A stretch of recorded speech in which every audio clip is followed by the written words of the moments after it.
Okay, so you want to own a laundromat. No employees to manage. No customers complaining to your face. Just a room full of machines quietly eating quarters while you sleep. That's the pitch you've heard 100 times on some passive income YouTube channel. Buy a laundromat, sit back, collect cash. It sounds like the closest thing to a vending machine business that still counts as real estate. Here's what that pitch never shows you. The commercial gas line that failed inspection 3 days before opening. The washer that broke down on a Saturday, the busiest day of the week, and the 4 days it took to get the part. The utility bill that quietly doubled the summer a heat wave hit. And the fact that you can't raise prices fast enough to keep up because the laundromat 2 blocks away is still charging what it charged in 2019. Laundromats are one of the most misunderstood passive businesses in America. On the outside, it looks like money that makes itself. On the inside, it looks like a business where your revenue arrives 25 cents at a time. Your equipment fails on its own schedule, and the most powerful variable in your financial equation, foot traffic, depends entirely on a neighborhood you don't control. Some laundromats genuinely print cash for decades. Some quietly bleed their owners dry while looking, from the outside,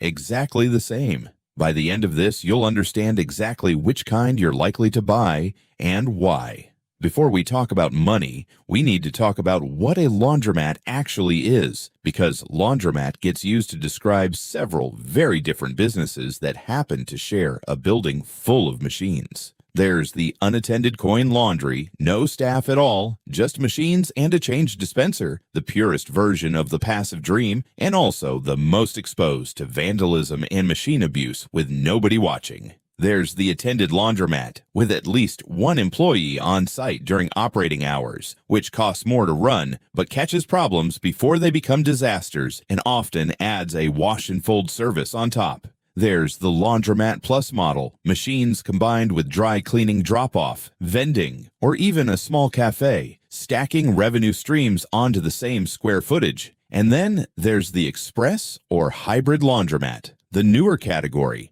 App-controlled machines, cashless payment, remote monitoring, built for owners who genuinely want to run it with minimal physical presence. These are not the same business. They share detergent fumes and a row of dryers, but their labor costs, their theft exposure, and their actual passiveness are almost nothing alike. This script focuses primarily on the traditional attended laundromat, the most common version, the one most buyers actually purchase, while explaining where the other models fit in, the number that sounds manageable but isn't. The largest single cost of owning a laundromat is not the machines. It is not the rent, not really. It is the build-out, and depending on whether you're opening new or buying an existing operation, that number can swing from surprisingly reasonable to genuinely brutal. According to industry equipment financing sources, a new laundromat build, meaning empty commercial space turned into a working laundry, typically runs between $200,000 and $500,000 for a mid-size location of roughly 2,500 to 4,000 square feet. That range sounds wide, and it is, because it's hiding the real variable: plumbing and electrical capacity. A standard retail space is not built to run 20 to 40 machines simultaneously. Commercial washers need 3-phase electrical service that most storefronts simply don't have installed, and adding it means cutting into concrete, running new conduit, and in older buildings, sometimes upgrading the entire electrical panel the city provides to the block. That single-line item, electrical and plumbing upgrades, can run $40,000 to $120,000 before a single washer arrives. Now, here's the trap that catches a lot of first-time buyers. They see an existing laundromat for sale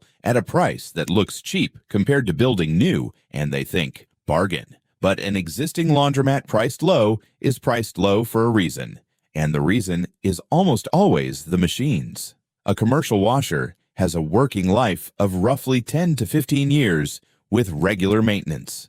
A commercial dryer, slightly longer, 12 to 18 years. If you buy a laundromat where the machines are already 8 or 9 years old, you are not buying years of cash flow. You are buying a countdown clock and replacing a full room of 25 washers and 20 dryers. At $1,200 to $2,500 per washer and $1,000 to $2,000 per dryer can mean an unplanned $80,000 to $120,000 capital event landing on you in year 2 or 3 of ownership, right when you thought you'd finally cleared your initial investment. Let's do the math on what a real acquisition actually costs. Say you want a solid, established laundromat doing real neighborhood volume. In this industry, a meaningful operation usually means somewhere between 30 and 50 machines total, washers and dryers combined, in a location with strong apartment density nearby, because renters without in-unit laundry are the actual customer base, not homeowners. A laundromat like that, already operating, with 5 to 7 years of financials to show a lender, typically sells for 2 to 3 times its annual net cash flow. If that laundromat nets $150,000 a year after expenses, you're looking at a purchase price somewhere between $300,000 and $450,000, plus whatever working capital you need to survive the first slow season under new ownership, because customer loyalty in this business is thinner than owners like to admit. People switched laundromats over a 50-cent price difference or a machine that ate their quarters once, financed at typical small business acquisition terms, 20% down, the rest over a 10-year note. That's roughly $70,000 to $90,000 out of pocket to get in the door, plus another $20,000 to $30,000 held in reserve for the machine that will inevitably fail in your first 90 days, because it always does.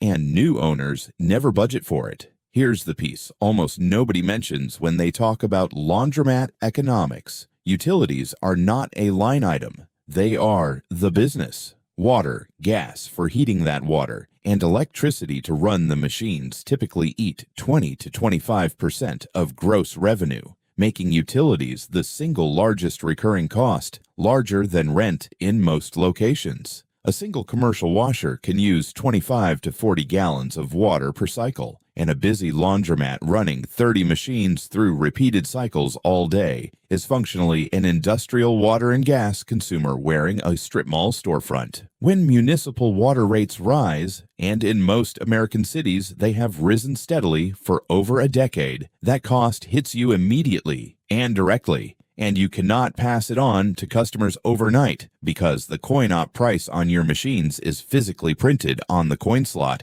or programmed into a card system that customers expect to stay stable. Raise prices too fast, and your regulars, the actual backbone of your revenue, walk 2 blocks to the competitor still charging the old rate. This is the laundromat owner's central bind. Your biggest cost moves with the utility company's schedule. Your biggest revenue lever moves at the speed of customer patience, and those 2 speeds are never the same. Now, the failure case study, because this business has one that gets repeated in almost every mid-size American city. Laundromats bought purely as absentee investments by out-of-state or out-of-industry buyers have one of the highest resale within 3 years rates of any small retail business category, according to laundry industry trade publications. The pattern is almost always identical. A buyer sees the cash flow multiple, assumes coin laundry is coin laundry everywhere, buys a location without spending real time observing its actual customer base, and skips hiring a genuinely present attendant to save on the one controllable cost they understood, labor. Within a year, minor machine issues go unreported and unresolved because nobody is physically present to notice a dryer running cold. Small-scale theft from coin boxes or card readers creeps upward because nobody is watching, and the neighborhood's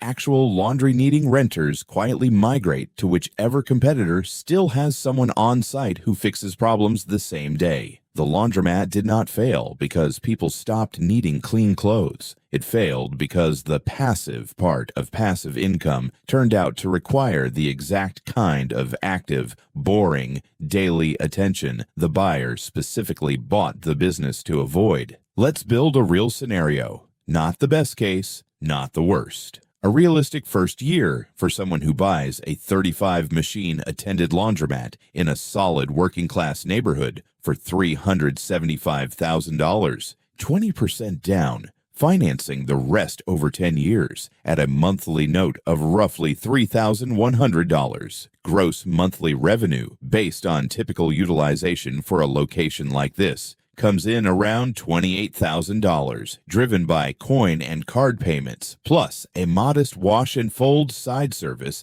that adds another $3,000 a month. Total monthly revenue, $31,000. Monthly costs, utilities at 22% of gross, roughly $6,800. Rent on the commercial space, $4,500. One part-time attendant covering peak hours, $2,600. Maintenance and parts reserve, $1,200. Insurance, $450. Loan payment, $3,100. Total monthly costs, $18,650. Net monthly profit before the owner's own labor, $12,350, or roughly $148,000 a year. That is a genuinely strong return on a $75,000 down payment, the kind of number that makes the passive income pitch look completely true. Here's the bad year, and it doesn't require a disaster, just 3 ordinary things going wrong at once. 2 washers fail within the same month, an unplanned $4,000 in repairs and parts. The municipal water utility raises commercial rates 11%, adding roughly $750 a month going forward. And a new express laundromat opens 4 blocks away with app-based payment and lower advertised pricing, pulling maybe 15% of your price-sensitive foot traffic over 6 months. Revenue drops to around $26,500 a month. Utility costs climb to $7,550.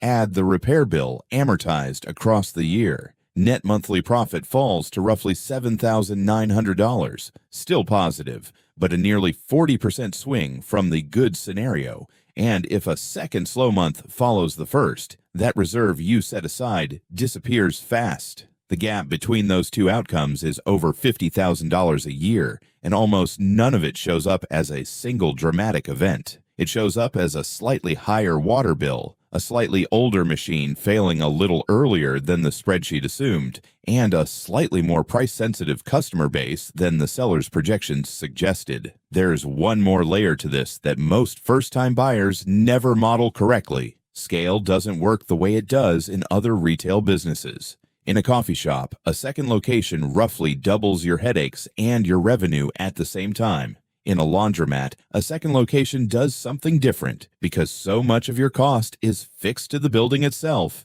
not to the customer count. Once you own 2 or 3 locations in the same metro area, you can share a single traveling maintenance technician instead of paying 3 separate part-time hires. You can negotiate bulk pricing on detergent vending and card system contracts. And you can move machines between locations instead of buying new ones when one site is underutilized and another is overloaded. This is why almost every laundromat owner who's been in the business more than a decade tells you the same thing. The first location barely breaks even relative to the effort it takes, and the money shows up on the 3rd or 4th, once the fixed costs of ownership finally spread across enough machines to matter. The single location owner is fighting utilities and equipment failure alone. The multi-location owner has turned those same problems into a shared cost, and that difference is the actual dividing line between a laundromat that stays a side hustle and one that becomes a real business.